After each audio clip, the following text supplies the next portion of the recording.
To download the Timesys Factory build system, go to Factory in the main navigation and select Factory Download from the dropdown. From here, download the latest Factory version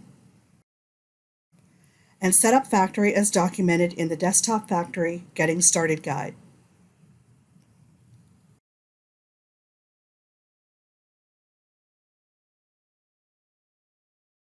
From within Factory, run make menu config,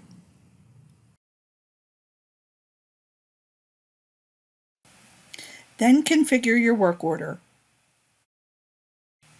Run the make check CVEs command to generate a scan against your work order.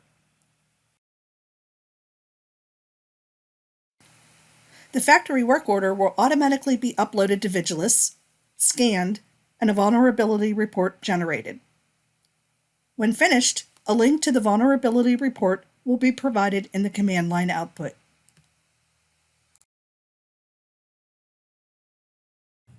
By default, the manifest is uploaded to the private workspace in your Vigiles account.